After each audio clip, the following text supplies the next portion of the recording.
Thank you all for coming, particularly on a wet evening like this. I'm going to start by looking at an overview of social media and journalism, particularly how it's affected the way people get their news.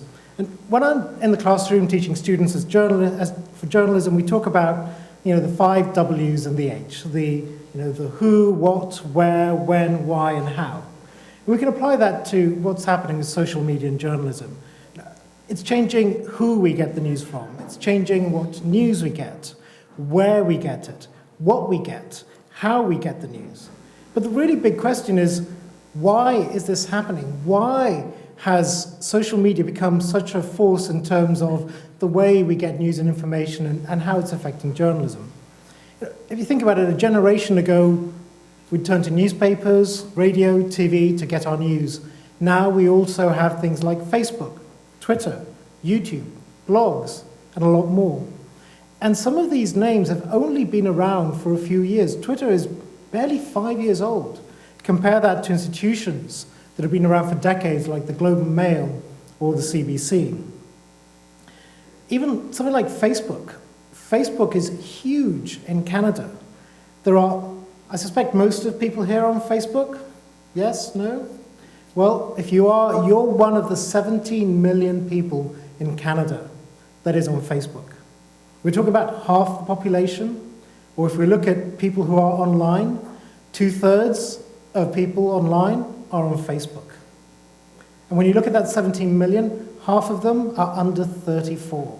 So this is the sort of the media space that's emerging. And what's significant about social media is that these are a range of technologies that facilitate you and I to take part in the news, to take part in observing what's happening, in choosing what we think is important, in filtering links and stories we think are going to be of interest, of sharing them with our friends, of interpreting the events we see around us. A lot of these activities, once upon a time, were solely the preserve of the journalist. Worked for a media institution, that media institution owned the means of production. They owned a printing press, they owned a TV station. Now, a lot of us will have that printing press in our pocket, that TV studio in our smartphones that we carry around with us all the time. But more importantly, social media enhances how we connect, how we collaborate, how we create together. And they provide an environment for people to come together. Those interactions are shaped by the environment, but then we are also shaping those spaces. We're taking Facebook and turning it into a place where we talk and share the news. Of course, sharing the news didn't come along because of Facebook. It wasn't invented by Twitter. We've always shared the news. We bump into our friends, our colleagues, and tell them what we've heard, what we've seen. I don't know, some of you may have even received news clippings or send news clippings of interesting articles you've read. But I think what's happening now with social media is we're entering an age where almost mediated sociability will be with us all the time, no matter where we are, what we're doing, when we're doing it. That media will be largely coming through social channels, as well as established channels, but we'll be turning to our friends to help us, guide us through what we should read, what's important, what would be of interest to us. And that, of course, is significant in terms of the way the media works, which has largely been based on a hierarchical relationship, with media having most of the power, broadcasting out to the audience that receives the message. I was involved in a study last year looking at what is actually happening. Are Canadians turning to social media for their news? And I want to share some of the stats with you, which in some ways will tell you what we already suspect, that this is happening. So when we did this survey last year, we found that when you look at Canadians who are online, Canadians who are on social media, that's 17 million Canadians on Facebook, 2 out of 5 say that they get some of their news through their social networks, that every day they receive news and information from their friends, from their family, from acquaintances. So that's a year ago, 7 million Canadians were saying, yep, some of the way I get the news is through things like Facebook. We found that women were more likely to get their news on social networks than men. The highest groups that turn to social media for news, students, as you can imagine, but also retirees. For those two groups, Facebook was an important way of keeping up to date with what was going on.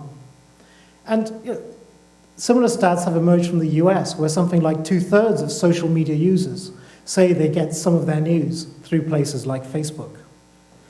What we're seeing then is these spaces that were set up for personal exchanges, for us to connect with other people, are now becoming spaces for the news, spaces for us to exchange news and information. We're taking these personal spaces and saying, I'm going to create my own little broadcast station. We're not doing it thinking we want to be a media institution. We're doing it because we want to share what we've learned, what we've heard. And that's because sharing is important to Canadians. We asked Canadians, what do you think about all this sharing? Is it something that you value? Being able to easily like, recommend, tell your friends what you've read, what you've seen. And again, we found 2/3 said yes, for them, it's important to share this material. And especially, it was really important for, again, younger adults. So social media users under 34, 80%, 4 out of 5 say yes, sharing is really important to us. We want to be able to share the news. We want to tell our friends what we've read. We want to share what we've found. Of course, people don't join Facebook because they want to start distributing news. But we also ask them about why do you do what you do on social networks? And certainly one of the main reasons is to connect with friends, to be social. But one of the main reasons that came out in our research was also that people like using social networks because it helps them keep up with the news. It helps them get first-hand accounts of what's going on. People like the idea of being able to get eyewitness reports straight from people involved in an event, to see those videos, those photos, captured by people caught up in events unfolding before them. What's also interesting is there's a lot of discussion often when we talk about the internet and social media that people are creating some kind of bubble, that somehow they're limiting their news because they're just getting it from their friends. What we found is that social media users say quite the opposite. Again, 2/3 of them say by turning to their friends on social networks, they feel they're exposed to more news and information than if they relied on traditional media alone. It's almost an obvious thing. If you're getting more people telling you about stuff, you're going to get more stuff. So quite the opposite from a social media bubble. Most people think they're actually getting a broader range of information because they're getting it from a wide group of friends, of acquaintances, of sources. And these people who get their news from social media, they're just like you and I. We compared them to the average online news consumer.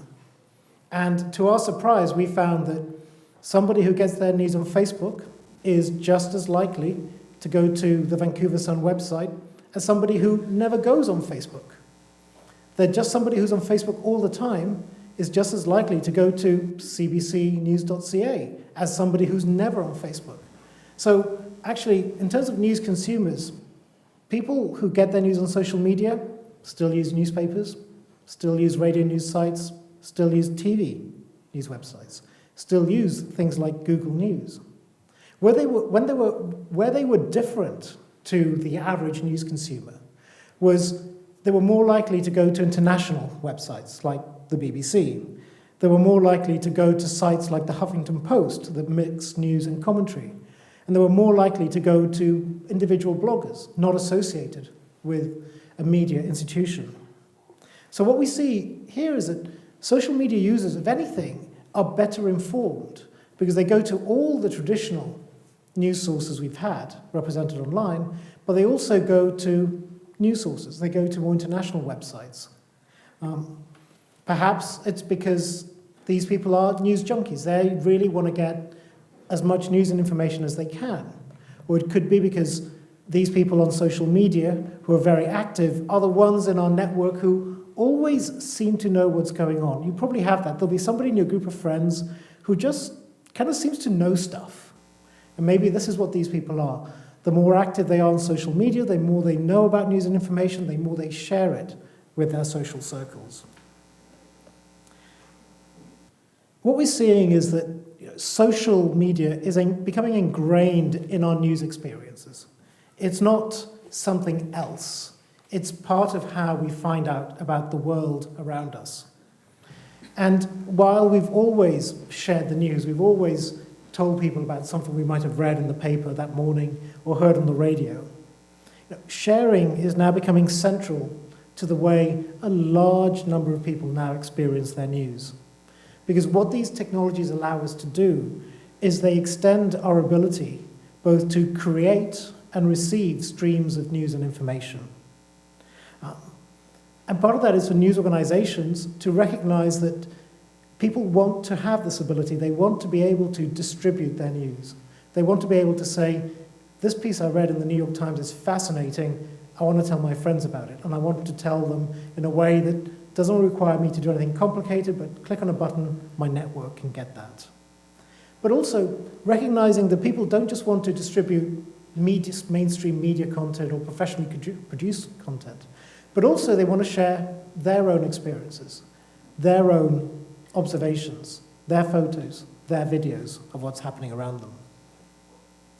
When you look at what's happening with news and social media, one thing that we found was the more people used social media, the more comfortable they were with turning to social media for news.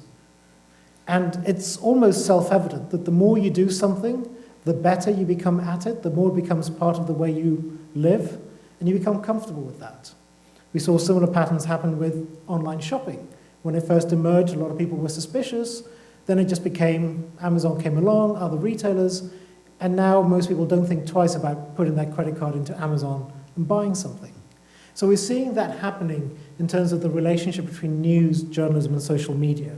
That as people become more immersed in this social world, they become more comfortable, and they expect news and information to be part of their social experience.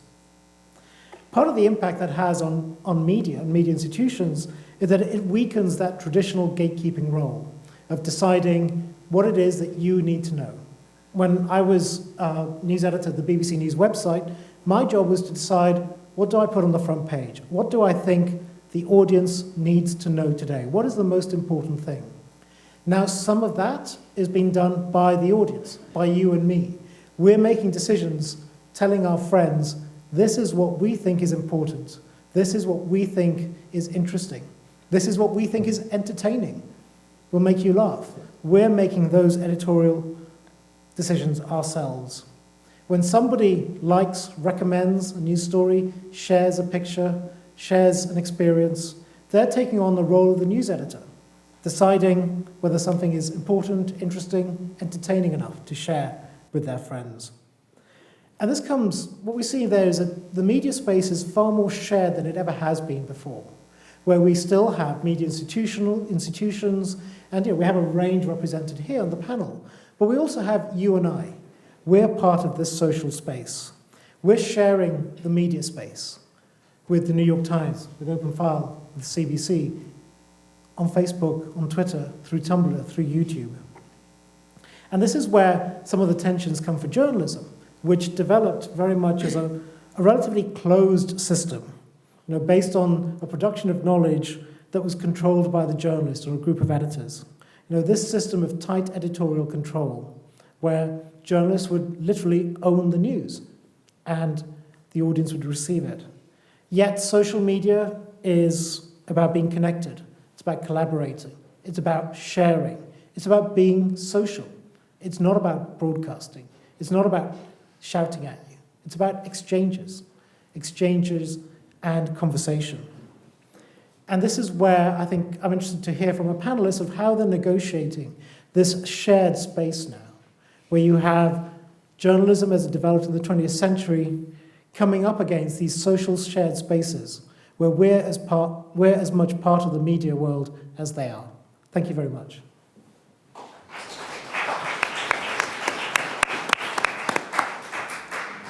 Thank you, Alfred. Hi, everyone. I'm Liz Heron, one of two social media editors. Oh, here we are. I'm one of two social media editors at the New York Times, and I'm charged with figuring out how to navigate this emerging world that Alf was just talking about. So I'll tell you a little bit about how we do it at the New York Times. We're lucky enough to have a newsroom full of very social media savvy journalists who have been at it for a little while, the most of them. We were actually just named one of the most social companies in the US, and that was based on how many journalists we had tweeting and how many followers they had all together. So we think we're doing pretty well in that space, but still feel that there's a need to have a centralized team who's thinking institutionally, how can we use these new platforms and new forms of communication for news gathering and for user interaction, for creative distribution, and what new platforms should we be on that we aren't on already. So a lot of what I do with my co-editor Lexi Mainland is think about what is the news of the day? Is it playing out over social media? Should it be playing out over social media? Should we be doing something there? And then how are we going to do it? So we do a lot of talking to the main editors. We go to the morning news meetings, figure out what the news of the day is, suggest stories, suggest that people get assigned to live tweet certain stories, and figure out what we're going to do with their output on social media and how we're going to bring it back to the New York Times website. So we think strategically about how you verify sources on social media, how you source up there, who the best sources are. We run the main Twitter account and the main Facebook page, and we work with the other journalists in the newsroom to really do real-time reporting and news gathering there.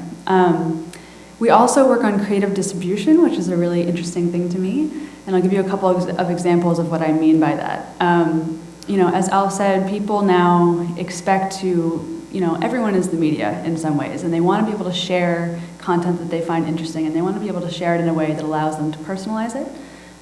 So a good example of creative distribution that we did recently was we did an interactive map for the anniversary of the 9/11 attacks, and we invited readers to place where they were in 2001, to tell us how they felt about it, and to leave a comment on the map. And I think by the end of the first day, we had more than 45,000 comments on that map.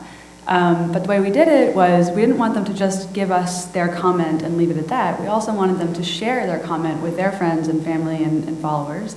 So we set it up so that once you placed yourself on that map, you could tweet out, and we had sort of preloaded language there that you could edit, but it said, I've just contributed to the New York Times 9/11 map. You can see it here, and we preloaded it with the hashtag #9/11+10, since it was the 10th anniversary. And we started to see that hashtag really trend on Twitter throughout the day, and we feel like, the more you saw that, if you happened to follow somebody who had used that hashtag, then you clicked on it and you could see all these contributions, and it really helped it spread a little bit more widely. Another good example of that is a series we did called Coming Out. It was a multimedia series about LGBT teens and their experience of coming out to their friends and family. So we worked for several months to find people to profile. We did audio and photo slideshow interviews with them.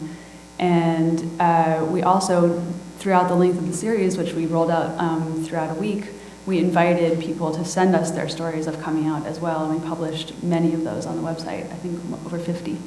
But where creative distribution came in there was when somebody wanted to tweet a specific story, we again preloaded the language, and we started off with a quote from the story, a quote that we thought was interesting or intriguing that would make people want to come back and read it. And then we also preloaded it with 2 hashtags that we had researched because we wanted to reach an audience that we thought maybe wasn't coming to the New York Times all the time, teenagers who were LGBT. So we researched how they talked about their issues online and found out that they usually use the hashtags coming out and LGBT, and we actually named the series Coming Out for that reason, because we wanted it to feel natural, like we weren't forcing people to talk about it with a weird hashtag that they wouldn't ordinarily use, and we wanted to find the people who might already be searching on that hashtag and sort of make sure that they saw that we had this whole series about them that they might be interested in. We also work a lot on user engagement and participatory journalism. We do a lot of crowdsourcing. We use our social media accounts to do crowdsourcing, and we do a lot of sort of asking our followers, are you on the ground in this story? Tell us what you're seeing. We did that during the Arab Spring, during the Egyptian Revolution. We set up Skype interviews with some people who had tweeted back to us. We actually sent our first tweet in Arabic, in that case, to reach a different audience than might ordinarily be talking to the New York Times. And then we always try to close that loop and do something with those responses. So it can be as serious as something like the Arab Spring, or as fun as something like We recently had a music festival in New York that happens every year, the CMJ Music Festival, and we asked people to write Twitter reviews of the shows they were going to in Manhattan. And got a great response there, and we blogged about it every day. We had our critics going out and watching the shows and talking about their picks for the day, and then we would do a separate blog post that was all about the Twitter reviews we had gotten for each day, and people seemed to really like that. And so, like I said, we always like to close that loop, make sure we're not just asking people to talk to us and not doing anything with their responses. So another example of that is after Steve Jobs died, we knew, my Twitter feed, I don't know what yours looked like, but mine was all Steve Jobs and Facebook. It was all anybody was talking about that night. And there just seemed to be a real desire to talk about him because he had changed so many people's lives, and it was a huge piece of news. So we decided to start a hashtag.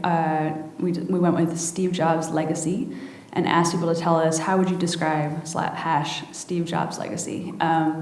And we just got this tremendous response. We were one of the first media organizations to use a hashtag and ask for a response. And it ended up after a few hours that since people were using it so widely, other media organizations started to use the same hashtag. And that was a good thing in our opinion. We didn't really care if people knew it came from the New York Times to begin with. We just wanted to make a hashtag that felt universal, that people would want to contribute to, and make sure we got, since we were the earliest, we ended up getting great responses. And then we ended up putting that into our live blog, and also on our homepage we were highlighting the best responses from either just the most interesting comments or from celebrities talking about Steve Jobs.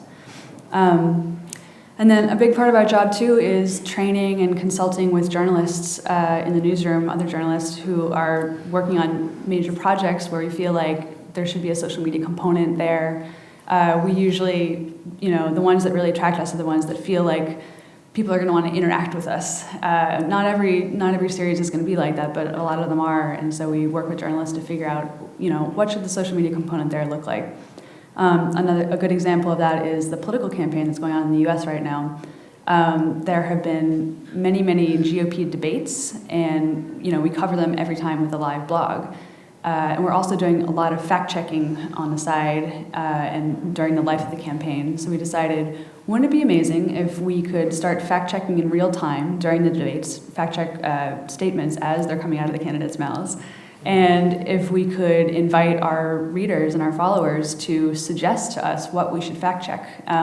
Because sometimes what a journalist thinks is really important or deserves a second look is not the same as what a news consumer thinks. So we really wanted to hear what they had to say and what sort of caught their eye. So we set up a hashtag again, AskNYT, and we told our followers that in this 2-hour period while you're watching the debate, tell us what you think deserves a second look. Tweet it to us with this hashtag, and all the questions show up on our live blog, and then we answer between 5 and 10 in that 2-hour period, and the answers just show up on the most popular questions. You can also vote up the questions that you think should be answered if you don't feel like submitting your own. So that's a good example of how we work with journalists to sort of incorporate social media into their projects. And then we also do a lot of thinking about strategically what new platforms should we be on. We're on Twitter, we're on Facebook. We just today started a Google Plus page, actually. And so we have to think about, I heard a great quote recently, and I cannot remember who said it, but it was just a great quote about newsrooms, saying that newsrooms always have limitless ambition with very limited resources. So that's something that we have to think about quite a bit when it comes to social media, since we're still a small team and we're still responsible for sort of handling these main accounts. So on Google Plus, we decided, well, we can't recreate the newspaper, we can't recreate the entire New York Times here on Google Plus, but what are the most unique features of this new platform? What is most intriguing about it and different than the other social media platforms that are out there? And we decided to just focus on those features. So I don't know how many of you use Google Plus, but one of the things that is most intriguing to me are the video hangouts. And this is where you can hang out with up to 10 people at a time on video. You can record it, put it out later. And so we're going to start a whole video hangout series on Google Plus, where we might use it to interview a source who's in a different country, record that interview and then put it on our page. We might invite anybody who wants to talk to some of our reporters and editors at an appointed time, live on video. We might use it to do sort of reporter roundtables. we're thinking for the Occupy story, we have reporters all over the US who are covering different protests in different areas, and wouldn't it be great to get all of them to do a hangout together and talk about what they're seeing all at the same time? So stuff like that. And it's also a very tech-heavy audience right now, and seems to encourage a lot of deep conversation. So we're going to focus on posting technology news and asking these people, many of whom are experts, work in Silicon Valley, asking them to really debate with us these issues and spark some interesting conversation there. We're also looking into Instagram. We're about to start a Spotify account, the streaming music account. So a lot of what we do is just sort of think, what's out there? What are these new forms of communication? What are the new trends that we should be jumping on, and how can you apply them to the news? And with a small team and a very savvy newsroom, I think we're doing a pretty good job.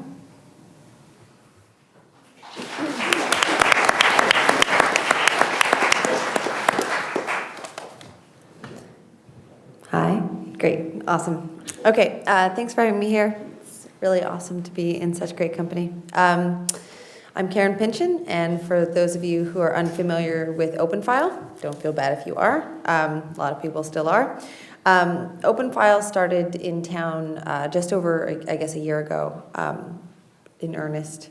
And it's a collaborative community news site that's essentially fueled by feedback, input, and trends in our community of readers, sources, and journalists. And to understand where the site is now, it's helpful to know a little bit about where I came from. I got my start at the Canadian Press in Toronto, where I started as a journalist, mostly as a reporter and editor, but also as an online editor at its very fledgling online desk. So like a lot of my cohort, my training has been almost equal parts sort of new and old school, which formed a kind of native bilingualism in both sort of new and old techniques. I moved out here for love, and I web edited and wrote here for Maclean's mostly.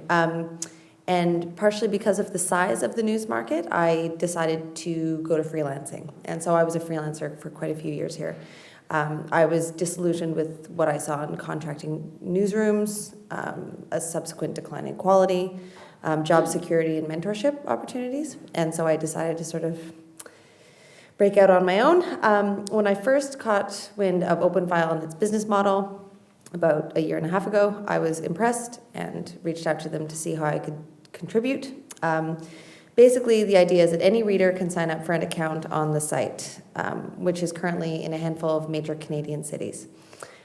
They suggest a story idea, which shows up on the site as a growing file. They circulate this link through their own social networks. Other readers can contribute to this file. Then the story is assigned to a professional freelancer with an area of specialty or interest in that area.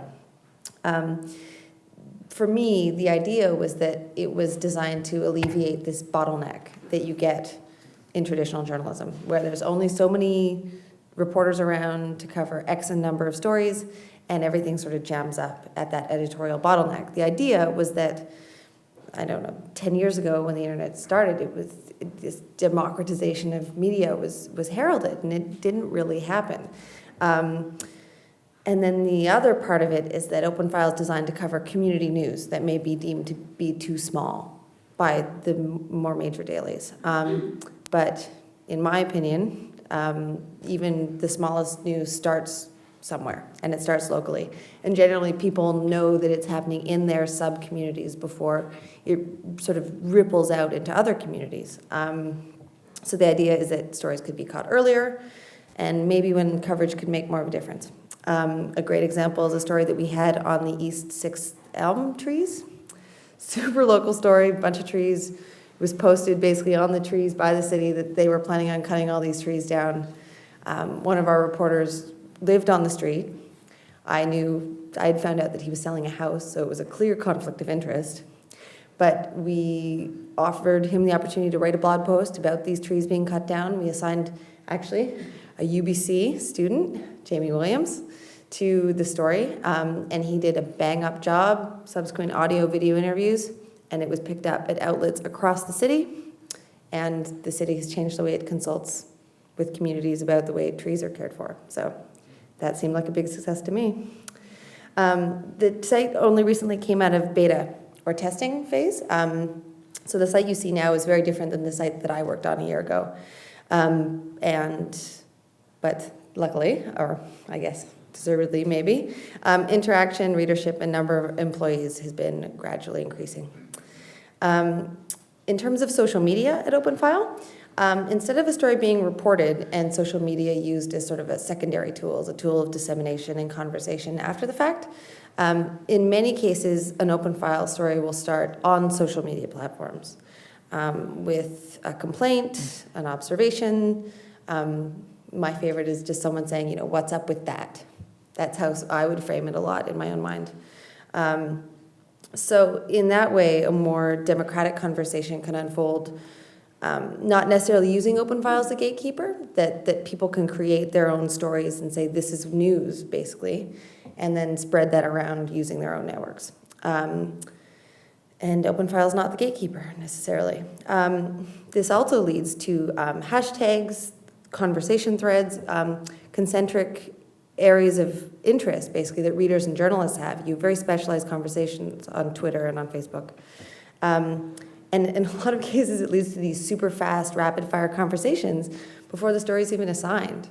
The editor will have an idea of who they want to assign it to, maybe, because a lot of our reporters are freelance and they have beats, but in a lot of the ways the story gets to define itself, and a lot of that editorial, what you were saying, Alf, about our role as gatekeepers, a lot of that direction is taken out of our hands, and I'm comfortable with that.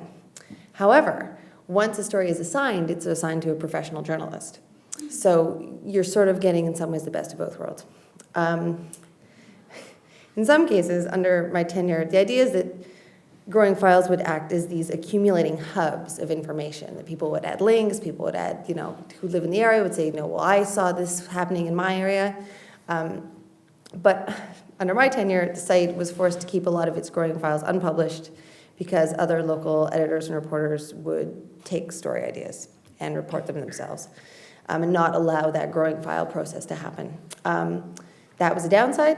I'm sure the site's still negotiating it, but it's a factor of the industry, I guess. And I'm going to keep it short because I want to hear what you guys have to say, or ask, rather.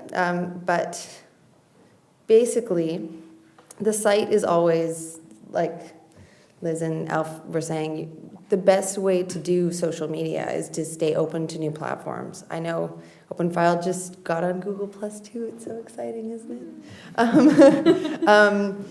Just keeping ourselves open to things like Storifys. We've been doing a ton of interactive mapping. Alex was one of our, I promise not to mention you, but I will now. Alex was one of our first interns, and she did a killer job using a program called Google Fusion Tables to basically map incredible numbers and amounts of data using metadata photos, and it was just astounding. You should go to OpenFile and Google her name. She did great work. But the idea is that the limits are not on, it's whatever we can come up with, and as long as the technology is evolving, if we can think of new ways to use it journalistically, but applying these older rules of ethics and professionalism and ways of making sure that we don't get it wrong, that the solution, the best new models, both journalistic and business, they'll come from research and development, either from startups like OpenFile or within the industry like the Times. And I'm looking forward to it.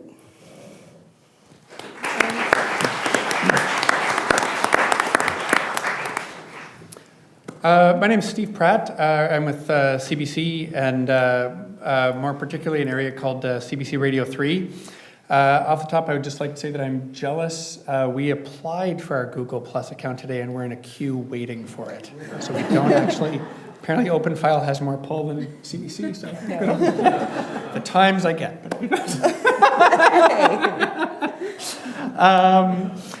So we've been fighting that. I know. So Radio 3 is a weird thing to try and explain. It's an online music service. Even though our name is radio, I don't really call it a radio service. We have a radio station. That's part of it.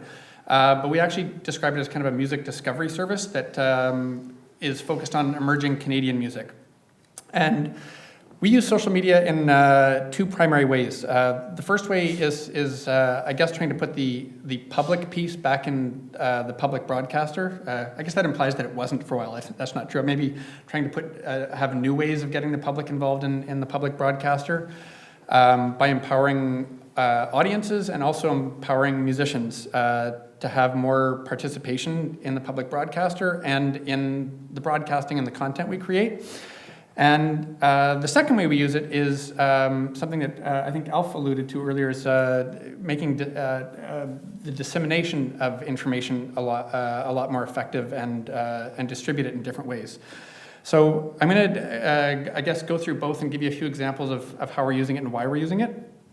Another thing Alf brought up is, I think it's this idea that broadcasting is, from a traditional sense, is still a one-way push of information, that it's us as journalists deciding what to do and pushing it out to audiences for it.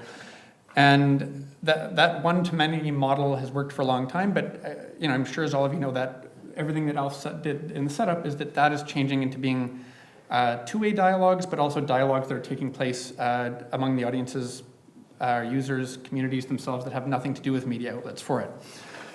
So I guess in social media, in the case of Radio 3, we try and set up a lot more of a two-way dialogue with our audiences and with artists, not only outside of CBC, in terms of being in places where it matters for audiences to have relevance as a public broadcaster. So having dialogues on Twitter or Facebook that never come back to CBC is a valuable thing for us, because it's actually helping to achieve our goals as a broadcaster of showcasing new Canadian music. Wherever we do that, whether it's on our own site or whether it's out on some of the third-party social media sites, they're all valid as long as they're helping our larger goals for it. But it's also starting to affect the way that we actually do our traditional one-way push broadcasting, and trying to figure out ways to make that more interactive. So one of the things we do is that in a live radio show, we have conversations that take place in real time on our website that are socially driven during the radio show, and that's fed back into the radio show in real time on air. So the job of a radio show host has actually changed a little bit to be a facilitator and an instigator of conversations or discussions that, again, kind of further the goals of the public broadcaster. And so particularly for Radio 3 around discovering Canadian music or showcasing new Canadian music, every single day we have a live radio show that we could pre-tape it and do a lot of things that are kind of canned things that would be more efficient to do and just push it out there. Having a live radio show host who's listenable around the world, that can start discussions and pull in feedback from Twitter and Facebook and a live blog, and have that stuff end up on the air and use that to trigger more conversations. A very, very, unique phenomenon for us that's really been powerful at building a community and bringing in people that wouldn't otherwise be engaged in the same way, because they actually can talk to the people at CBC and hear it reflected in the programming for it. Another set is giving tools to audiences to empower them, social tools for it. So there's two pieces to it. I'm going to explain the artist piece first, and then how the audience tools have helped kind of empower them to do some of our own job for us. So the way Radio 3 works is that any Canadian musician who owns their own rights can start up a page and upload music to the website. And it kind of turns into a marketing page that they can control themselves. And even if we did nothing, they can talk about it and share it and use it as a tool, make playlists of their own music and share it on Twitter or Facebook or those sorts of things.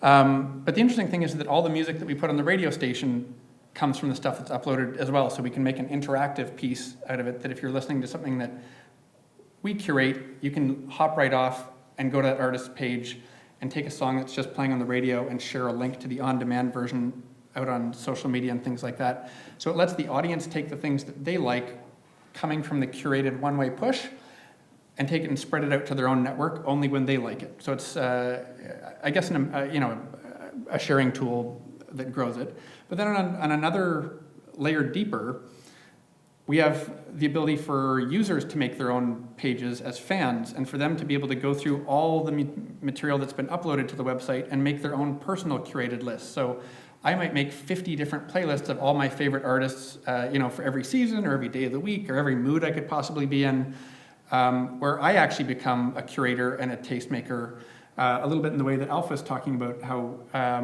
you don't really need to be a media organization to start publishing and becoming an influencer. We realized that by making tools that let people do that more easily around music, it actually helps accomplish the goal of a public broadcaster because for us, if we program a music stream, we're choosing the music that we think is appropriate for a large number of people, but it's probably not exactly the same music that all of you would choose individually for yourselves. If you want to, and we give you the tools to do it, you could make those types of music selections just for you, and you and your music community or your network of people who like the same types of music would probably benefit more from the stuff that you create yourself and share than the stuff that we create for a larger audience for it. So I guess that idea of us making everything, is kind of enhanced into a lot of people making a lot of things, and then we can actually measure the site interaction in terms of what music is being shared or who some top curators are, and reflect that back in our programming to make a better mix on air in terms of the music we're doing too. The second piece is kind of enabling the better distribution of our content by using social media.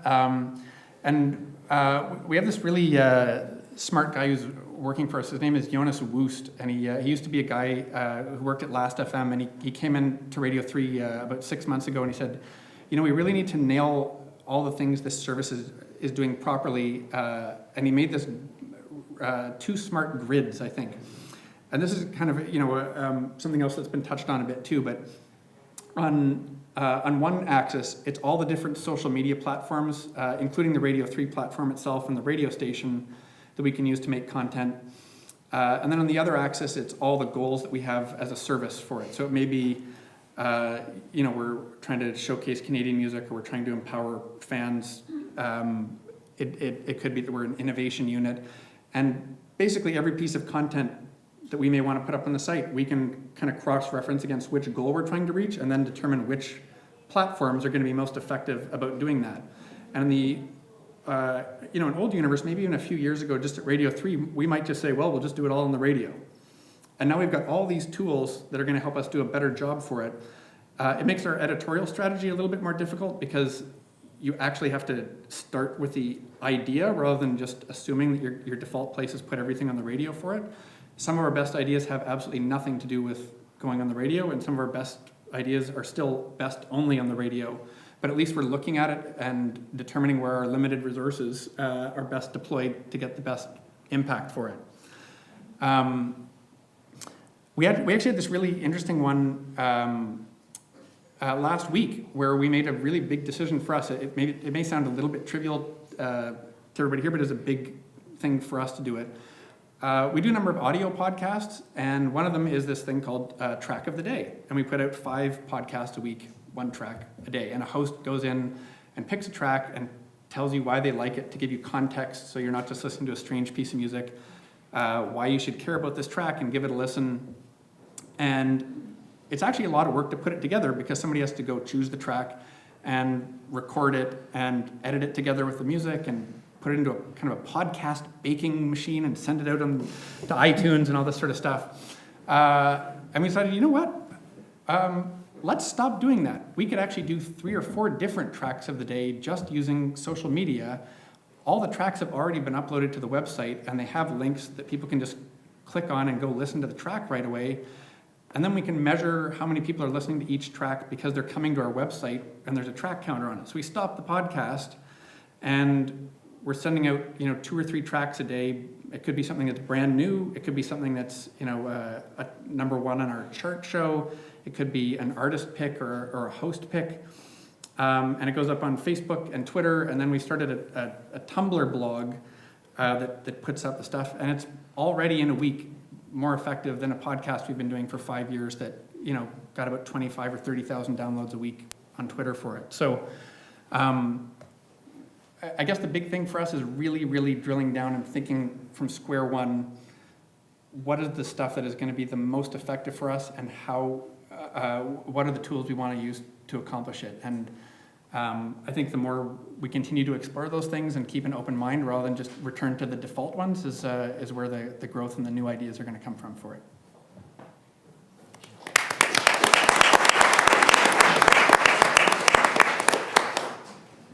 So I'm going to kick off our question and answer period because this talk has given us quite a lot to think about, and I jotted down a couple questions myself, and because I'm the moderator, I can start.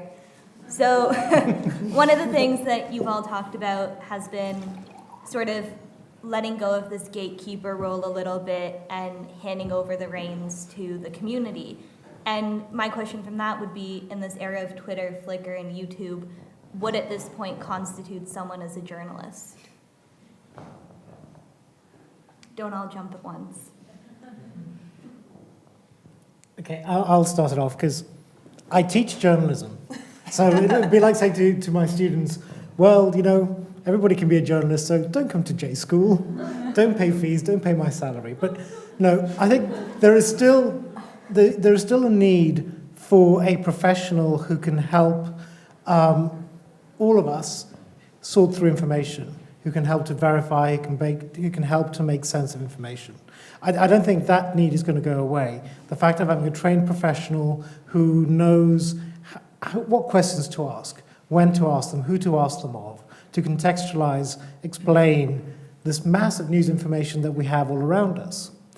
But at the same time, I think what's happening is that through social media, thousands, hundreds of thousands of acts of journalism are taking place all around us.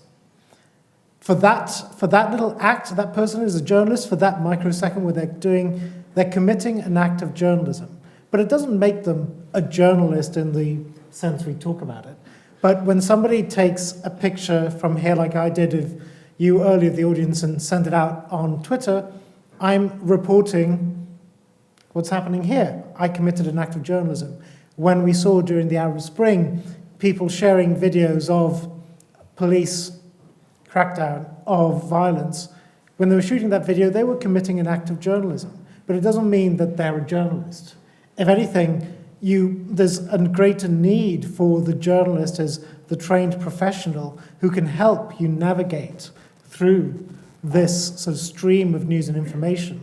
But it's a very different role to the way when I went to J School last century, because it actually was last century. It was very much you go out, you decide what's news, who you talk to, how you report it, how it gets distributed, and send it out. And you never really engage with your audience. You never hear about you never even hear do they value what you're doing. That model has changed completely, where it's become far more open and a shared media space.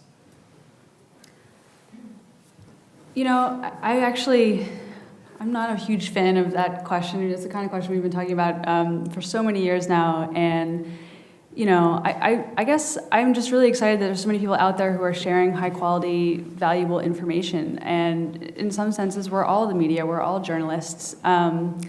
We're just different kinds of journalists. I think, as Alf was saying, you've got the eyewitness reports, you've got the people who are on the ground sharing information, and they're very valuable, just as a traditionally trained journalist works at the New York Times is. I think what sets it apart is that traditional training does help in terms of verification and objectivity, where your goal is not to activate for your cause, your goal is only to pass on information in a way that's credible and interesting. And I think that it also helps to have an institution behind you. It gives you a different sort of credibility. It helps to have other people looking at your work, other people helping you decide what is news and what's not, and where you should put your resources. And the activists on the ground in Egypt doesn't always have that network to help them with that. But in any case, I'm just happy that the ecosystem has become an ecosystem and that there are so many voices out there, and we think of them as sources and collaborators, and we're happy they're there. Every time I hear active journalism, a piece of me dies. I hate that phrase. Because I think it increases the pressure on the editor, the role of editor, really, because in some ways you have to challenge the citizen to become a journalist. You need to hold a product that's purported to be a journalistic product. You need to hold it to a higher standard. Otherwise, it's just a blog or an opinion. There's quite a few writers that I've encouraged. I see a few here tonight, actually, to write for OpenFile. They may not have traditional, they didn't go to J school, they have no sort of professional credentials, but they're some of the best writers that are on the site. And so there's, you know, a lot of people come up to me and ask me how to get into journalism. And I tell them, in a lot of cases, don't waste your money. Like, start writing, read a lot of news, and like, really, oh, sorry. Go UBC. But in any case, well, everyone should be helped to identify the news. I think, yeah, it shouldn't be called journalism if it's not journalistic. And increasingly, that puts the pressure on us to maybe focus on media literacy. That's something that maybe a lot of mainstream outlets could be doing more of, is having consumers who are aware of the value of the service of news, versus a blogger who gets paid and doesn't disclose that they're being sent to some fancy resort for free, or they're, you know, there's a lot of ethical compromises being made online, and I don't think people are equipped these days to tell the difference. And I think that's a problem. Okay, so we'll. So can I just leap in there? I'm sorry, I can't let it pass. Karen and I actually agree on more than we disagree, but I think there's a mistake in saying, oh, bloggers say they're ethically compromised. Journalists are as well. Journalists take free trips all the time, and they never tell you. They get freebies all the time, and they never tell you. So I think there's a danger of saying journalism good, everybody else bad, because it's actually not like that. There's flaws in every media system, be it a professionally trained journalist or somebody who is doing something that we would call an act of journalism. A little piece of Karen just died. We'll come up with a better term for it, but for now I just use that because it's a way of explaining it. Great. But I think it's not saying, and one thing that's interesting, say, with what happened in Egypt, is that people became trusted sources on Twitter who weren't journalists, but they became trusted because people came to see that they were providing reliable information. And that's actually to be welcomed. I don't see a problem with that. But I think the key thing is really what Karen mentioned, is media literacy. That in the complex world of media that we live in now, if anything, what we should be really focusing is on teaching ourselves, teaching our children to really be able to work their way through this world of media that's far more complex. And rather than get lost into this debate of who's a journalist, who isn't, more thinking, is this valuable information that's going to help me make an informed decision? If it is, and it comes from somebody that I come to rely on, that's valuable regardless whether it's by somebody who went to J school, who started writing, or who has never even thought of themselves as a journalist. So unless Karen wants to disagree, okay, I'm going to open it up to the room. And if you have a question, you can let me know. I'm going to raise your hand, do something. I'll come by with the perfect. Oh, you have a mic. Oh, so do I, but we'll let you do that. Are there any questions in the crowd? Yep. I'd just like to ask you guys who you think is doing a good job in social media other than the organization you work for. Is there, I don't know, who are you following on Twitter or on Facebook? You look at what they're doing and go, wow, that's a great idea. I wish I'd thought of that. I actually made a list because I thought that question might be asked. I have 3 on my list, and they are all for different reasons. I really like Frances Bula. She's a great example of a journalist who, she's like a local current affairs kind of political reporter. She uses her Twitter feed, if you follow her, for information. She uses it as a conversation, as a super open, sort of transparent accountability tool, which is quite, when someone says, you know, you're wrong, you're biased, and she'll write back and say, actually, no, look at this. She does a really great job. Nick Kristof is a great example of a personality sort of driven Twitter account where, like, you know where he's coming from. I'm allowed to say the Times. She's not allowed to say her own. And Andy Carvin, during all the activity in the Middle East, he was great as an aggregator, as someone who didn't really wade into the sort of the murky sphere of Mideast politics, but he would just basically RT everything that he saw as having value. And I thought that was neat as well. Yeah, the Andy Carvin stuff was pretty impressive. Yeah. He works for NPR in the States. Definitely worth following. He's, I don't know, I was mind-boggled at what he was doing as a single voice, not only aggregating, but asking questions and figuring out sources, and like actually using things like Twitter as a gathering tool, and you can see it all kind of taking place very transparently, all in front of you. It was quite impressive. Yeah. Yeah, I actually bring up Andy quite a bit when I talk to art journalists, because one thing that made him so effective is that he was already sourced up on Twitter before anything was happening in the Middle East, because he'd been following those issues for his own reasons, and we had been in touch with bloggers and was already following them on Twitter, so he was perfectly placed to know, who has the best information and who should I be retweeting, and I think he's really pushed the conversation forward for a lot of journalists. I also admire what Al Jazeera did for the Arab Spring. I think they, actually, the way they use social media completely changed the way people think about Al Jazeera. It really mainstreamed them all across the world, and they were also perfectly placed to cover that story as it was unfolding, and had sort of different expertise in the region than a lot of other news organizations did. I also admire the Breaking News team. I don't know if you guys know Breaking News. They're now owned by MSNBC, but it's a small team, I think, of about 12 people who just covers all breaking news all the time, and mostly through social media.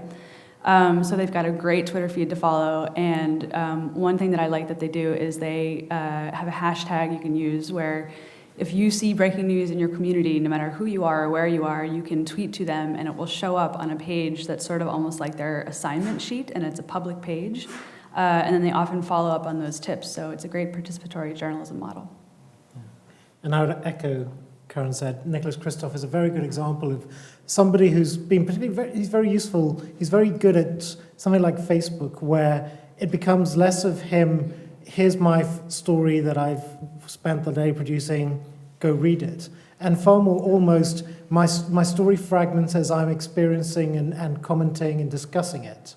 NPR also have been doing this quite well in terms of trying to reach their audience, trying to particularly use Facebook to get a discussion going around some of the shows they have and some of the issues. Brian Stelter at the New York Times, media correspondent, he's very good at that. But I think part of it is, I was trying to think, okay, who do I follow on Twitter religiously? So I was going through my list here. And I'm thinking, it's less that I follow like one or two people and more that I have a collective of voices. And the real value is in that collective. One or two voices may be somewhat more prominent than others, but the real value is the collective. And of course, you should follow all the UBC journalism students. We have got a list, UBC journalism list, and some of them are very, very good at this. I think part of it that we didn't really talk about is that a journalist being on social media, there is a skill to it. There is a skill to operating in an environment that's far more open, far more social, far more interactive, much like there is a skill in hosting a radio show, presenting on television, writing a 2,000-word magazine piece. There is a skill to operating in social media.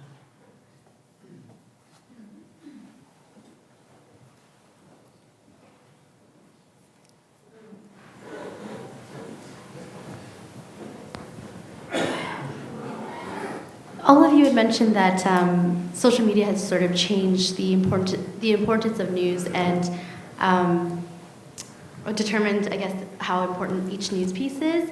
I'm just curious to know, in terms of social media, how has it affected the business of journalism and maybe perhaps the paid journalists, non-paid journalists, that sort of thing, and I guess between bloggers and perhaps full-on feature articles?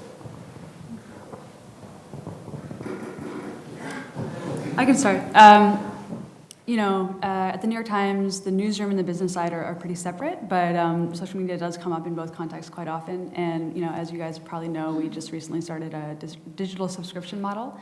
And the way social media played into that was, we had tried a pay model a few years ago now that just put some of our content behind a wall.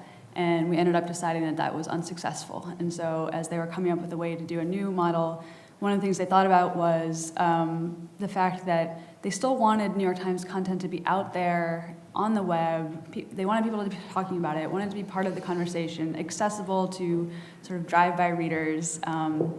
And social media played a huge role in that, and they made the decision to make any link that you get to via social media free. And that was very deliberate because they wanted people to still be talking about the content. So even though it's not directly monetizable, we don't get paid when someone clicks on something that they found through Twitter. It still has the effect of making us out there, making us relevant to people who don't subscribe to us. And we hope that being available and talking to our followers and readers and making our journalists human and out there and available to readers will increase loyalty and encourage people to maybe subscribe to the New York Times. As far as Open Files model is concerned, one of the sort of business model bits of it is that it's basically predicated on this idea that if you know where people are, people sign up with the first 3 letters of their postal code for the site. If you know where the reporters are writing about, so the postal code there, and you know where people are reading from, and you know how they're migrating around the site, there's I think a lot of the future of journalism business models are in metadata. And knowing sort of how people are moving around and being able to really sell very targeted advertising to those people. And so just by virtue of them being on the site and interacting, I think that will have increasing value on new sites. I would add too on the data side, even in terms of being able to use data to create better social tools for it. So, like on a music website, when you start allowing people to have personalization tools, that they make their own playlists or they're able to like certain artists, you're able to gather a lot of aggregate data and then be able to provide better suggestions or better tools from everybody. So that's where things like recommendation engines can come in, or it's things where you can actually provide better solutions for individuals, where maybe you have a bunch of people that are like a Feist or something like that, and when Feist comes out with a new album or a new song that's uploaded to the website or a concert tour, you're able to target that stuff much more effectively and let people know about it so that they can get it out and share it and spread it that way. So and obviously I think, as Karen said too, the opportunities to be able to monetize that sort of stuff down the road are data will be much more important, I think, going forward. It's really, there's been a change in how you measure success online. Certainly when I started the BBC in 97, it was all about how many page views did you have, how many unique users, how many tens of thousands or millions or whatever. And it was like numbers, like ratings on television. How many people watched this? Well, 10 million, but were they really watching? Were they making a cup of tea? Were they putting the kids to bed? The TV was on? Those metrics were applied to online. Now the thing with digital is you can actually measure far more than just did somebody click on the story. You can measure how long did they stay there, where did they come from, where did they go to. You might have registration data so you can tie it together. So what Liz was talking about, this idea of building a connection and developing audience loyalty, is now in a sense the new metric, audience engagement. If you can get people to come to your material, your radio station, your stories, your commentary, spend time there, share it with their friends, building that connection, that's now seen as where the value lies in journalism and how you could think about, well, how can we make money out of that connection? As opposed to saying, well, we have 1 million users who come to the site every day, advertise against them. That model doesn't work online because Google does targeted ads, Facebook does targeted ads. So now it's far more about engaging with your audience, understanding your audience, and figuring out how you can provide, if you're going to do advertising that actually is relevant to what they might be interested in. I'm just going to point out that there's a whole lot of pressure on this half of the room to ask the next question, because that's where our mic is, and the first 2 came from that half. Thank you. Hi, guys. Hey, Steve. We're buddies. Just quickly, sort of tailing off on that as well, the previous question. Can you predict, what do you think in your expertise, is television, print, radio, journalism going away? I don't think it is at all. Like it's funny from, and I'm going to use this again. Sorry for my continued focus on the music side of things, but we did a ton of research at CBC around a music project that we're working on around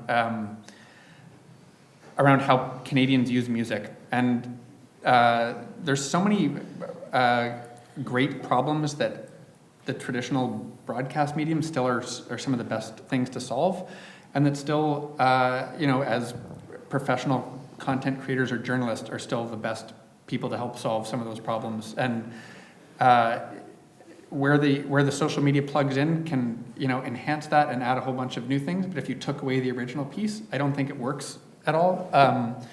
Probably the most obvious one is that before you ever listen to a piece of music, you actually have to find it and knowing what it is and whether that's something that's familiar or unfamiliar. Discovery is one of the biggest problems in the music world. Is there's millions and millions and millions of songs out there, and there's more music being created today than there's ever been created before, and you can have all of it and you can listen to it whenever you want. Who are the people that are going to actually tell you what the new stuff is to listen to out of those millions and millions of songs and why you should care about listening to them? Having paid people who are professionals and know their stuff inside out, and whether the context is music or other areas, it's still the same sort of thing. Having people who are trusted and have credibility and are experts in their subject matter, being able to provide curation and context and those sorts of things, still hugely, hugely valuable. I think I would even argue in a world of infinite choice more valuable, because you can spend, if I use purely the Radio 3 example, I could go through, there's 125,000 songs on our website, and a lot of them are wonderful, and a lot of them, maybe not so much. If you want to go through 125,000 songs and listen to all of them and make your own things, you can do that. But having somebody who has a radio station who's choosing, quote unquote, our opinion of the best stuff and being able to put it out, and to have hosts who provide context to say, here's somebody brand new that you know nothing about. The hardest job in music, getting somebody to listen to a brand new artist they've never heard of and a brand new song you've never heard. Somebody who's a professional at doing that and good at their job and providing story and context and curation, I don't think will ever go away. I think it's actually more important. There's just more tools to do it now. I don't know if you've seen the Page One, the New York Times documentary, but my absolute favorite scene in that movie is when David Carr cuts out all the little boxes. He basically goes to all these sort of aggregation sites and all these mainstream online news blogs, and he cuts out on this printout all of the ones that had sourced New York Times stories that had not done their original reporting, and the paper was just riddled with holes. It was unreal. And I have the New York Times subscription on my iPad, and it's the best $20 I spend every month. And I think as long as you're creating quality product, I think that you'll be fine. I think Karen touches on the important thing there, that we should think less in terms of print or radio. Like at the school, we tend to talk, I like talking to students about text, telling stories using words. Then we're going to use sound. Sound might be sound in this room, might be speech. Then we're going to use still images. Then we're going to use moving images. So whereas if I get that text on here or on here, it doesn't really matter. That format will still exist. I listen to the radio a lot. I don't actually own a radio station. All my radio listening is through these devices, either live streamed or more often, because I listen to a lot of BBC stuff, as a podcast, because by the time I'm listening to it, they're all in bed, and way over, and the broadcast is over. So I think it's important to distinguish between, will we still have news on dead trees? Well, at some stage, we're going to decide dead trees isn't such a good format for particular things to do. We might still decide dead trees are great for monthly magazines where we want glossy pictures and a glossy experience. We might decide that these devices are better for other forms of media. So telling stories with words, with sound, with pictures, with moving pictures, that will carry on regardless. I agree. The other thing too I was going to say is that some of the broadcast mediums, I think you're seeing this more and more in television as you see television programming evolve and figure out where they're placing it, but real-time shared experiences are the things that cannot be duplicated in social media. Like as everything becomes on demand, spread out and piecemeal across social media. The real-time shared experience, where everybody used to gather around and watch, I don't know, the Cosby Show or Seinfeld or something back then. I don't know, MASH. Now it's it's like the Academy Awards or the live sports, or even like to a smaller extent the types of radio things that we're trying to do to get people to build community experiences around traditional broadcast ones, and figuring out where the marriage of the social pieces can tie into the traditional and create something new around it. I think is fascinating. Like a lot of the TV stuff is around it's called a second screen experience. Where you're having a lot of conversations online during the live real-time event that everyone communally is sharing at the same time. And I don't know, I think the award shows are one of my favorite things for that, because if you've ever sat and watched the Academy Awards or something with a group of people in the same room, it's pretty funny because everybody's talking about what's going on. And now you go on Twitter, it's like the funniest people imaginable, all zinging, all on the same stuff, and you can tell what the highlights and the lowlights are all in real time for it. Where almost watching the broadcast is, an afterthought because you're just getting the real-time reaction to it. I got to say, I watched the Oscars not because I liked the Oscars, but because of what was happening on what really became my main screen, my computer. And the Oscars was the background, but the discussion happening around it was far more entertaining than the actual TV show itself. And in some ways, for those sort of live TV, social media is great because it takes the broadcast element, which is, we're broadcasting this one thing to many, and suddenly turns it into a social experience, something that we can all talk about in real time as we're watching this, creating that, puts us all in the same room. Yeah, I talked earlier about covering the presidential debates that are happening now, and we take a sort of second screen approach to that. Even though we're not a television station, but we still want to provide people the place to have that conversation and give them what we're reporting on. But Twitter kind of competes with those live blogs in a way. I mean, you don't have to go to the New York Times. You can just go on Twitter and be very entertained and from your friends and the people you follow. So our way of solving that, we're still thinking about how to, figure out that problem, but we decided to just not resist, to have our reporters go ahead and tweet at the same time. We'll pick out the best of their tweets and put them in our live blog, and we're inviting people to interact with us in that live blog. So we're trying more to be a part of that whole social shared experience rather than go against it. But it's really interesting, I think, how that sort of breathed life back into live television is that social second screen thing. It's great. I think there was another hand over there. Hi. For a variety of reasons, less the reporters in the newsroom, more pressure to crank out stories, there's being less investigative journalism done. And I'm wondering if you can suggest any examples on how social media can help to contribute to more investigative journalistic stories versus just straight plain Jane reporting, and better quality stories, and especially on the local versus the national level, because the local is really getting hollowed out. So, well, first, I'm not sure there's less investigative work being done, because there's lots of other people doing the tree story that you talked about. That was a work in investigative journalism. Somebody figured out what's going on, how these decisions have been made, how it is affecting community. That, to me, is a work of investigative journalism. So I'm not certain there's less being done. Maybe there's just more being done in different ways, and that what we would call investigative journalism is a much broader definition now than it's been in the past. But an example of how this can work in practice through social media would be, say, for example, The Guardian a few years back when there was a scandal in the UK around the expenses of politicians, where they were charging for things like duck houses and cleaning their moats and all this kind of stuff. So The Guardian got hold of all the receipts, thousands and thousands and thousands of documents, all the MPs' receipts. So what it did is he put them all online and basically encouraged people, help us go through this. Look at a receipt, tell us, is it interesting, is it boring, is it inconsequential? And it doesn't matter if each of us just does 2 or 3 of them.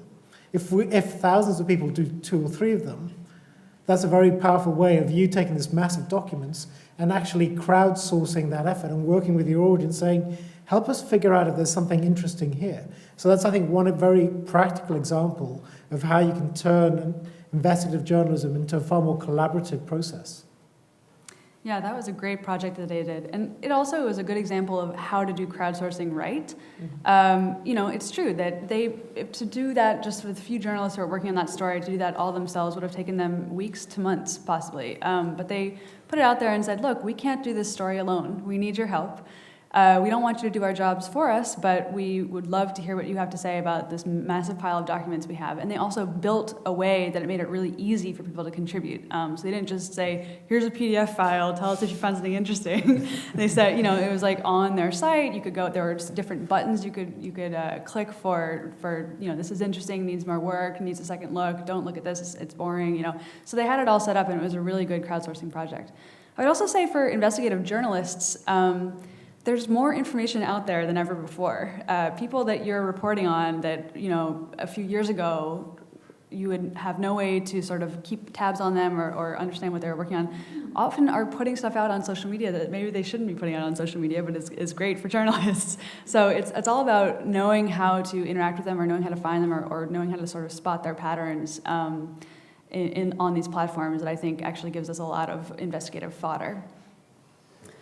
I don't mean to be the glum Gus, but there's a part of me that sort of agrees with you that I know a lot of reporters who are finding that social media being on Twitter or Facebook during the day has damaged their ability to think deeply about issues that in a lot of cases require deep thinking. I know a lot of reporters are not filing as many, or they're not filing them at all, any information, access to information requests or freedom of information requests. I think there's a kind of psychological pressure put on by the 24-hour nature of Twitter that maybe hurts the way journalists think about the way that they cover the news.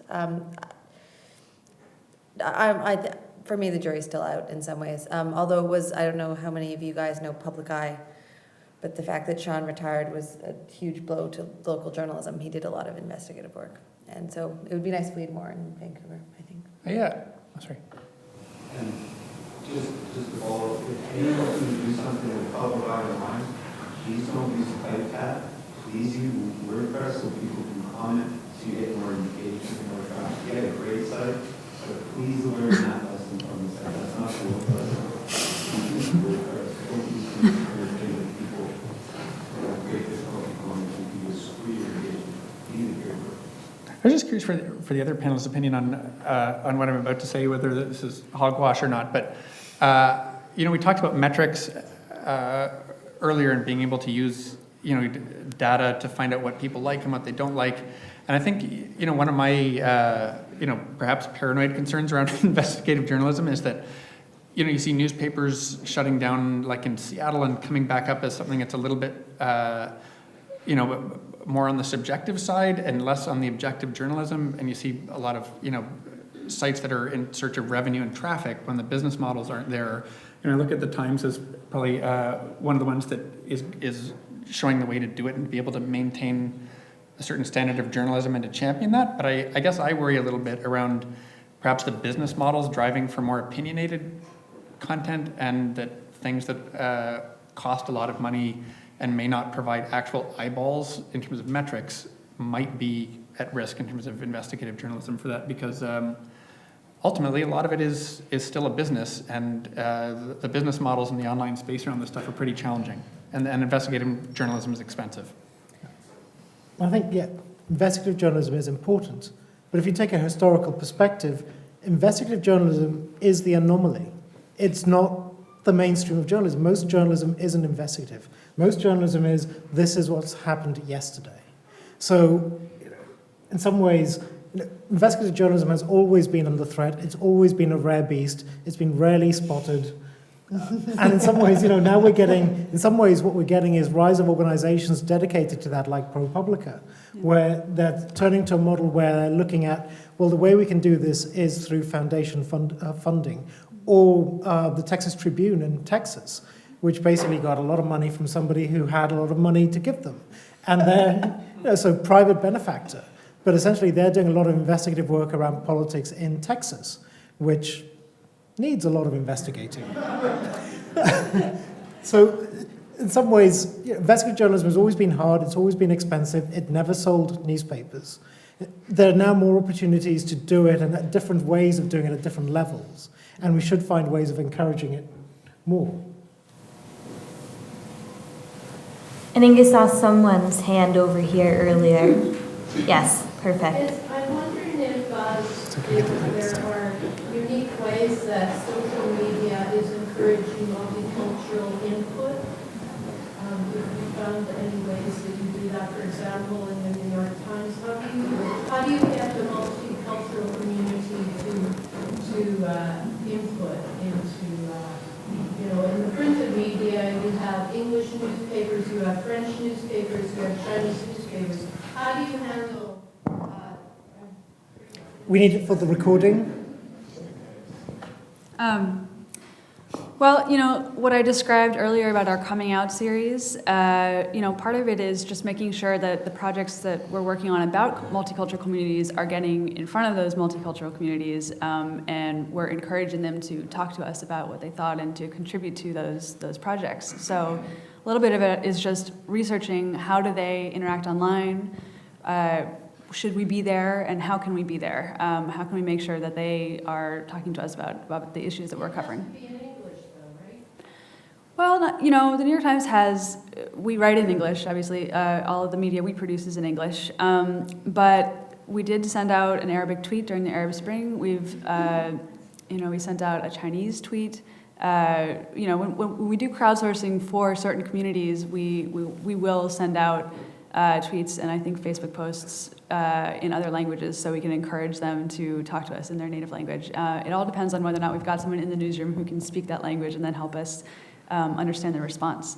But yeah, we do have a huge international audience, and actually one interesting thing we've been doing lately is we've been encouraging individual journalists to start using Facebook for journalism with the new subscription feature, which allows people to follow you on Facebook the way they do on Twitter. They can subscribe to your public updates. And because there's this huge international community on Facebook, it's really given us access to a different kind of audience that has been wanting to interact with us, but they do most of their interacting on Facebook. So now that we're there, now that our individual journalists are there, it's a great way to get in touch with those people and to find story ideas and to keep your finger on the pulse of what they care about. So I think one of the potentials for Facebook in terms of how journalists approach this is that essentially on Facebook, all these diverse communities are there. They exist. So it's making visible what actually was already happening in society, but might be much harder for a journalist to find out where are these group of people meeting? When do they meet? What building do they go to? Can I find where they are and introduce myself to them and get to know them? That kind of organization is much more apparent on Facebook. And then it's a case of doing that in a way that's tactful, that's respectful, that respects that these groups are there and this is their community space, and you can't go stepping in there like a journalist saying, I'm a journalist, talk to me, here's my microphone. right. Like you wouldn't go into a community meeting and go in there, okay, stop talking about your important stuff, I'm the journalist, tell me your story. That's why I think the subscription feature is nice, because it allows you to develop a relationship over time with people that you might want to interview later. And it gives them a window into your life. It's a more personal space than Twitter in some ways. You've got photos on there. Although with the subscription feature, it's nice because you don't have to show them your wedding photos or the photos of your kids. You can interact without actually having to friend each other on Facebook. But I still do think it's more of a personal space, and if they're hearing from you on a regular basis and they're commenting and you're responding to their comments, it's less like a journalist barging in, just tell me your story, I just got here, tell me everything. Yep. Very briefly, one of the things that I was working on, I'm for various reasons not working on it anymore, but because our stories are primarily written by freelancers, finding out the second languages those freelancers speak and creating a bit of a network of people who could actually, if necessary, act as translators within different cultural communities. At last count, I think we had Polish, we had a bunch of reporters who spoke French, we had Cantonese, we had Mandarin, we had Punjabi, and we had Farsi. So that has yet to actually be turned into any reporting, but hopefully it will.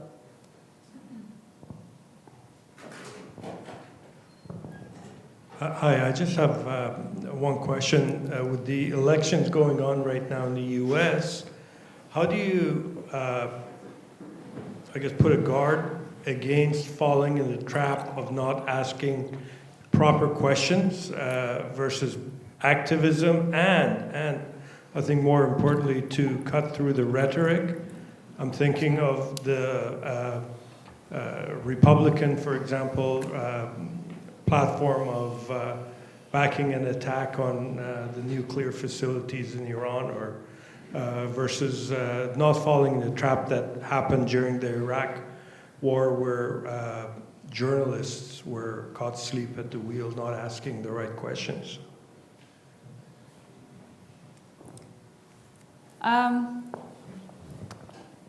You know, I think what we do now, I described earlier how we're allowing people to ask us what to fact check, and I think that goes a long way towards opening this up to not just what we think is important, but making sure we're understanding what our readers think is important, and whether or not we choose to act on what they've suggested to us. It's a great way to know what they care about and what they think deserves a second look. You know, and we also, I think a journalist plays a really important role in covering the U.S. political election now, because all the politicians are there on Facebook and Twitter, and they don't even need the media in some cases, because they're just publishing directly to their followers and their supporters. And journalists can play a great role in jumping in there and fact-checking, in making sure there's context, you know, especially journalists who have covered many elections in the past.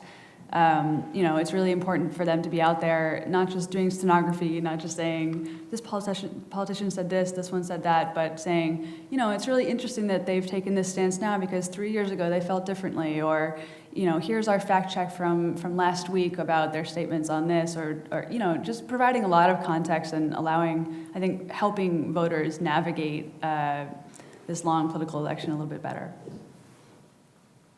I believe we had a question right at the front.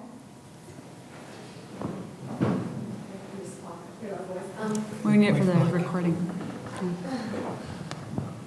Hello. I would like to know what you have to say to critics of participatory journalism, essentially saying that we're using eyewitnesses as, I guess, free labor, or it's lazy journalism, or, you know, we're not with limited resources in newsrooms today, how that's happening.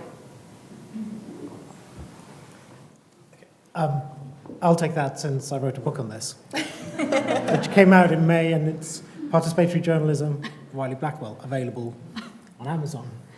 Plug over. I plug it at every event. I think certainly that's part of the discussion, that you're using free labor, but journalists always turn to people to tell me your stories, or, oh, have you got a picture I can use? That's always happened. And when part of the discussion in newsrooms was that journalists were afraid, oh, if people can turn to the public, then there's no need for us. But actually, that hasn't been borne out, because what you're getting from eyewitnesses is not a complete story. You're getting an eyewitness account, which is something you always got as a journalist, or you're getting that photo, you're getting that video. So in a sense, you still need the journalist to pull that together, the eyewitness, other reports, what comes from official sources, the background, the context, the history. But certainly journalists were worried, thinking, oh, are we going to be using free labor? But actually that hasn't really panned out, because you can't turn to people and saying, oh, can you all write tomorrow's news today, please? That hasn't worked. In some ways, this idea of this citizen journalist is a flawed concept, because there is no such thing as a citizen journalist. There are citizens doing journalism, doing bits of journalism here and there, but they're not doing the work that a journalist does. Yeah. There's a question right there.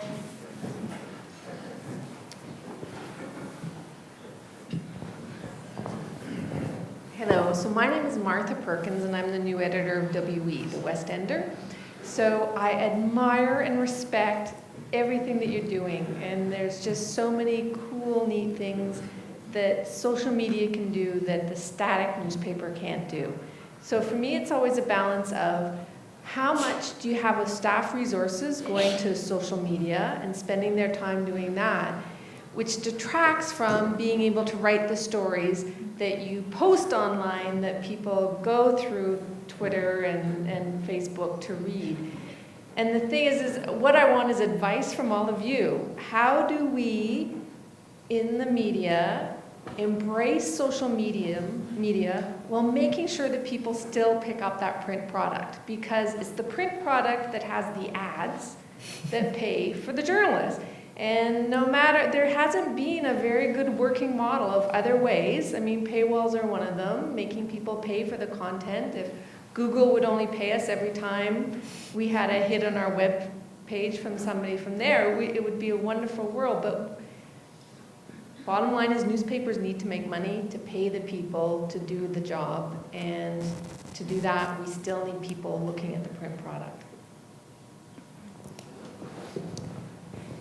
I don't know, it's a bit of an odd thing for me to answer as a public journalist, like, you know, where we have the government provide a lot of this for us. And may I say, but thank you for the cover article last week. It's wonderful. They did it. Well, you know, but that was actually what I was going to say is the West Ender did a big story on the history of Radio 3, and we were on their cover for it. We saw a ton of social media going around about it because, you know, and it sounds silly, but I know we have a really engaged Facebook community, but like the article got passed around a lot and our host passed it around a lot. And I'm sure a lot of it went to your website for it, but I know a ton of people who saw that last week and talked to me about it. And it just made me think when you're talking about it, you know, one of the discussions we have, it seems, you know, more often, like semi-annually, I think, in the Radio 3 area is we want to actually do fewer things better. We want to do high quality things that have high impact, because you get into this routine of cranking things out because it's routine and that's the way we've always done it. But it may not be the stuff, you know, as I was, you know, talking about earlier, what's the right mix of products that's going to give you the biggest oomph for it? And, you know, you've got metrics that you can track on a lot of these things now to find out what are the things that are working for you and to strategically be able to, you know, take bits and pieces of it, like when you're making a plan around editorial for something, to still have the oomph be the, you know, the print product or the broadcast product or whatever, but to make sure that you're creating value outside of it, and it's not just promotional things driving towards that. When when you have the whole offer and you're making it strategically from day one to be kind of a multi-platform thing that encourages engagement and discussion, and there's pieces on Facebook or there's pieces on Twitter, but you've still got a significant piece that's in, you know, out there. I think it's creating that engagement and getting people's attention in this, you know, today in online, you get their attention and you get people engaged in discussing it, or you see people passing it around. It's a much higher likelihood that they're going to go actually come back to your end product. You know, when I was talking earlier around, you know, we're quite fine, you know, in the same way that you were saying earlier around having people tweet that isn't on your own website for it, or go and do content on Facebook that doesn't ever drive back to the radio or doesn't ever drive back to our website. I think the notion of it is that if you're doing good stuff and you have talented people that are creating value that is worth people's attention, wherever you connect with them, it's the best marketing you could ever have. You know, more than marketing dollars is having people out there in places where people already are. There's always going to be more people on Facebook than there are on any of our websites. I mean, maybe not the Times. I don't know.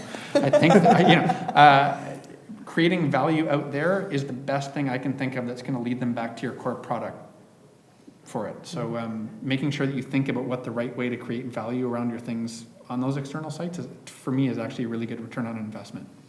I have two little bits. One is get all your reporters on a really good tweet deck or Hootsuite, some kind of Twitter platform where they can schedule tweets and it's not a huge time suck. And the second is I really like what Good Magazine is doing when it comes to their social media as a way of promoting the print product, because they use it to engage their relatively sophisticated readership to figure out what they want reported, and then that you see that reflected directly back to them in the print product. And so it's not that people are self-selecting their own content, but in a way, they sort of are. Yeah, good. Good magazine, yeah. I would just say in terms of the time management issue, you know, I always try to tell reporters who are reluctant to start using Twitter or feel like it's going to be too much time out of their day that it actually is something that you can incorporate very well into your regular routine and can help you do your job even faster and better. You know, we like to call it an early warning system, a personal news wire. You know, if your reporters are going to many different websites to check the news in the morning, you know, they can put it all in one place on their Twitter feed. They can interact with their sources and news sources all right there. And often the seeds of a story are going to break there first. So they'll be faster and more informed in a way that they can tailor for themselves. And in terms of tweeting themselves, like actually putting out content, you know, in some ways that can be the first draft of a story. It's part of the reporting process. It's the notes that you would be taking in your notebook anyway. Of course, this is not for investigative journalism, but for journalism you're planning to put up on the site later that day. But you know, it can all be a part of your regular process. And once you get a little bit more used to it, it doesn't have to be a time suck. I think the important here to consider is that social media is not an add-on. It's not detracting from your print product. Actually, it's your product. Social media is just part of journalism now. And we need to find ways of using it in a way that's productive and sensible. And part of that is not saying to all your reporters, you all have to tweet, you all have to be on Facebook. You know, some people should never be on Twitter. They might just not be, just not have that kind of voice. Because it's a very social, much more personal environment. They might be more suited doing something else.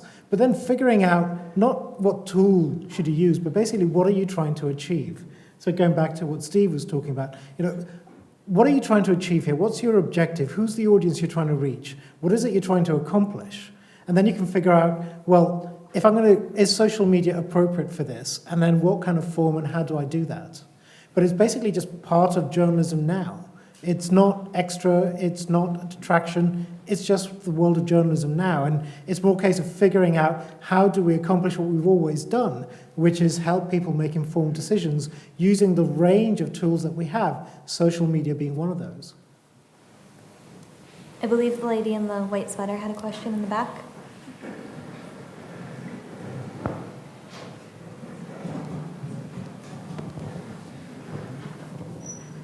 Hello, I just had a question. With social media being so continual and always updating, do you guys disengage, and how do you disengage from it? Because I can't stop checking.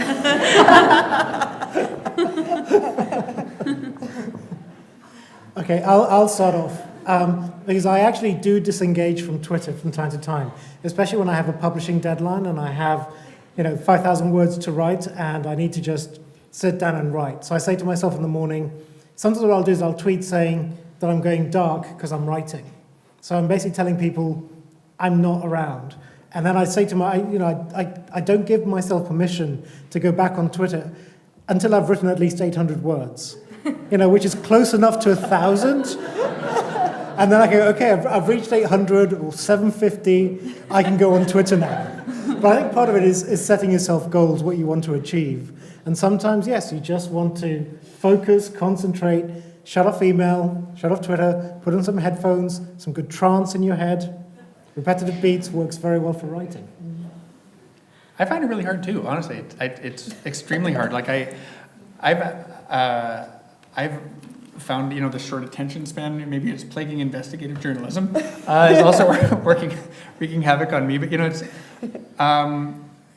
it's actually something where I'm finding, it speeds up a lot of our culture period on it, where just a constant connectedness period is, a lot of multitasking, a lot of checking what's going on here and there. It's, I don't know, I actually find it quite a challenge to be able to take prolonged time to actually think about something or have an in-depth discussion around things, and almost like mandating breaks to take away from it to work on things is I don't know, I actually find it's really important. I have a feeling we're going to end up with some sort of syndrome or something like that that's going to come out that's the effects will be in a journal in 3 years. So I saw this really interesting TED Talk recently by a woman who was talking about how we're all cyborgs now. And what she meant by that was we're all living a life, a real life in person right now, a physical life, we also are all carrying around this like cyber life in our heads because we're so connected to this huge universe of people that we know via social media and other parts of the web, which I found really fascinating. But yeah, it can get a little bit exhausting, and you can feel like you have to be up on everything that's going on. And I certainly am a little bit addicted to it. I lost my phone recently at a conference, and I felt like I had a limb cut off. I was like walking around with my laptop checking tweets, like walking around this conference, like I couldn't let go, but it was actually very interesting those few days when I didn't have a phone. I started to realize how you get in the elevator and everyone's kind of looking at their phone and not interacting with each other. And so I set goals for myself, like Alf said, like this weekend here in Vancouver, I really haven't been checking Twitter at all, and that was by design. I was trying to just unplug and be out here. It's a beautiful city, take advantage of that. I'm a big fan of taking digital breaks once in a while. I think you need it to keep your head about you. The other thing I find is interesting is like different areas of communication have different expectations of what, like how urgent they are for people. So, you might get a voicemail and you could sit on it for a week and nobody will do it. And then they'll email you and you could wait a day or two for it. And then, or a Facebook message isn't the same as like a direct tweet. Somebody's like, they made publicly a thing and then you start getting direct messages for it. And then text, it's like if you don't answer a text in 30 seconds, you're like, what is wrong with you? It's like an escalation process for urgency. You're just constantly like, and people learn where they can get to you, where you respond. You start, all of a sudden you're getting 8,000 texts or direct messages. It's, I think I'm like having a breakdown in all of your It's like therapy, thank you. So a month ago, when I actually handed the reins of the editor's job over to the man in the back row in the pink shirt, his name is David Godsall, I took a full 2 weeks off of both Facebook and Twitter. I didn't think I could do it. I didn't open the programs. I deleted it off my phone, off of my iPad. They were just gone. And I think my use has actually decreased. And I had a reflection sitting out on this patio in Palm Springs drinking a margarita that in a lot of ways, a lot of the reasons why I would want to be on Twitter or Facebook is to tell people what I'm doing, is to engage in this part of my ego where people are like, it's this keeping up with the Joneses? Is that the phrase? Yeah. Keeping up with it, sort of telling people like how connected you are, or this thing you read, and it's great. But I think I agree with the digital breaks. It was the first one I've ever taken, and my brain feels better. And again, there's a history, when you look at the history of technology and communications, this happens over and over again. When TV came along in the 1960s, there was a lot of discussion and concern that basically we were amusing ourselves to death. That we were TV is just a distraction and rotting our brains, and Hasn't it? And we're not taking we're not taking our TV breaks, and we're not talking to each other, etc., etc. And we get, this happens when there's new forms of communication. There's a process of adaptation. But I think there is something to the sort of instant gratification you get here. It's like getting that little hit. But part of it is, I think, because it's novel, it's so new. And maybe in a few years' time, we won't be having this conversation because we'll have figured out, okay, that instant hit has worn off now. Yeah. It's just part of how we live their lives, and we're more used to navigating it. Similar like some of the concerns that we were amusing ourselves to death in the 60s are not so prevalent now. You find different values as you use them too. Like, I think, I'm sure it's part of all of our jobs up here, but part of my job is to experiment with this stuff when it comes out and playing with it and trying to figure out where the value and the uses are for it. And Foursquare, is this thing, where you check into locations. If people don't know, it's a thing, a geolocation where you check into locations and it broadcasts to people who are following you where you are. And it's got game elements to it where you get points for checking in at certain types of things, or you can become the mayor of a location. And, I played this thing for like a year, and then I was like, why am I doing this? And I was having this kind of one of those weird ego things where I'm like, you know what? I'm never checking in at McDonald's. I'm only checking in at places where it'll be cool where I check in. I'm at the Biltmore or something like that, but never, I'm at the Bilo. But then all of a sudden it became really obvious to me. I went to South by Southwest Interactive last year, and there were thousands and thousands of people using this thing, and all of a sudden it became really clear where the value of this thing was, where I could check in somewhere and I would be able to see that there's a whole bunch of other people around me, that may be next door that I know, or there's some weird thing that's happening that's trending and bubbling up, 2 blocks away. I met up with about 5 different people that I didn't even know were at South by Southwest because of checking in and seeing where they were for it. And I guess my point is that sometimes these things seem crazy and then they evolve into something, or they hit a certain level of adoption where all of a sudden they find uses that you had no idea for. So I still don't check in at the bylaw, but The National Post did some experimenting around Foursquare. I also have Foursquare on here. I never use it. I just don't feel comfortable broadcasting my location, even if I am at the Biltmore instead of it being at Safeways.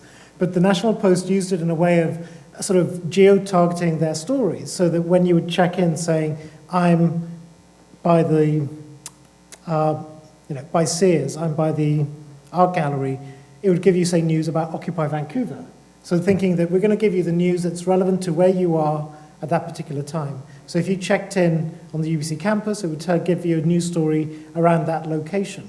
So we're thinking that you might not be interested in this story from this particular place until you're actually in that place. And then you would be interested in it because you're there. So I think that's where we start thinking about how possibly we could use this location more than just trying to say, look, I'm so cool, I'm at the Biltmore tonight. Well, thanks. I do the same thing.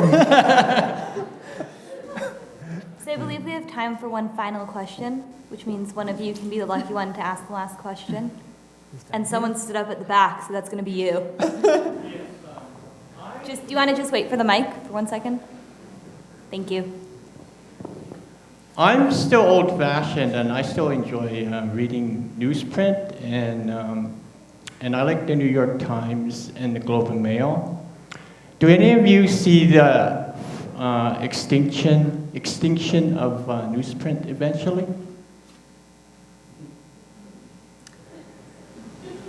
Yeah, probably eventually. I have no idea when it will be, but it'll be determined by people's habits, the consumer habits. And I think we are on a slow march towards people not reading newsprint anymore. I could be wrong, but I think, and it could be a long time from now, but I do think it will probably happen. The interesting thing to me is, my habits have so changed in the last few years around news where, I think somebody said it and it just has nailed it perfectly for me, is that, you used to have to go and find the news by getting the newspaper or going to watch a 6 o'clock newscast on TV or those sorts of things, and now the news finds you. If you use the tools properly, and I think as Alpha's saying, it's the collection of people that you follow or that, that provide the value back to you.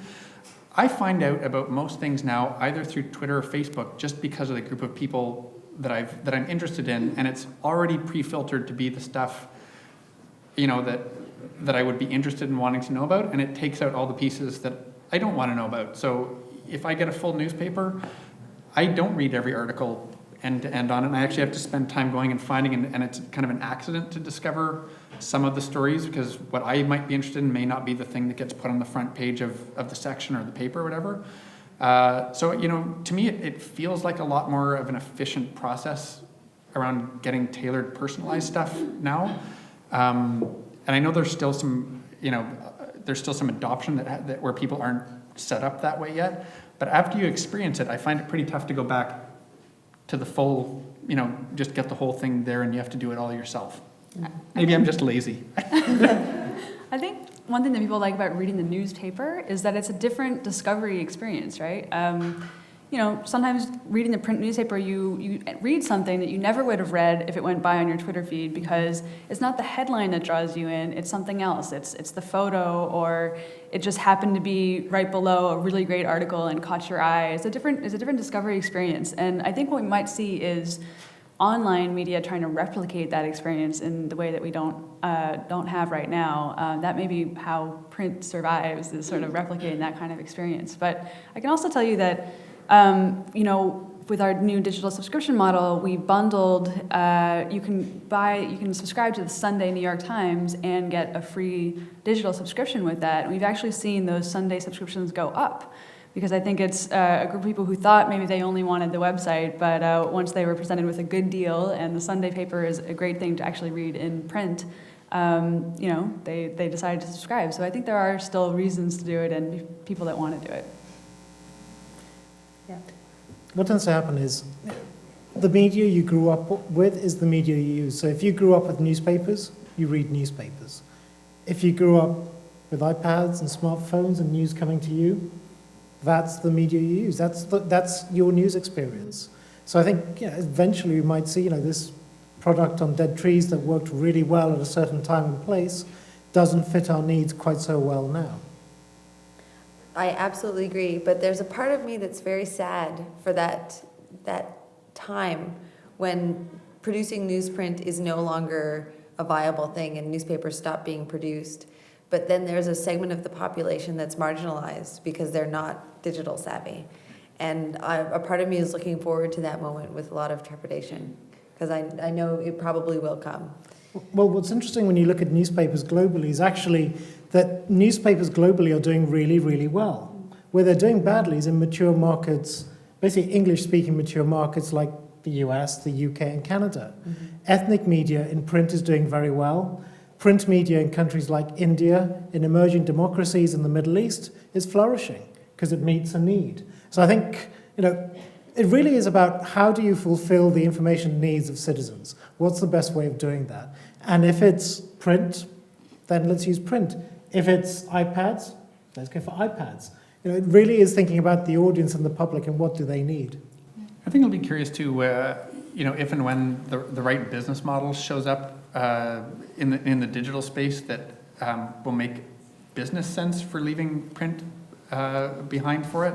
I'll be curious to see, how much media companies abandon it from a business perspective rather than a usage perspective for it. And, obviously we're not there, and there's a lot of really interesting experiments going on in that space, but I think as soon as people can start making more money online than they can in print, it will go away fairly quickly. Mm-hmm.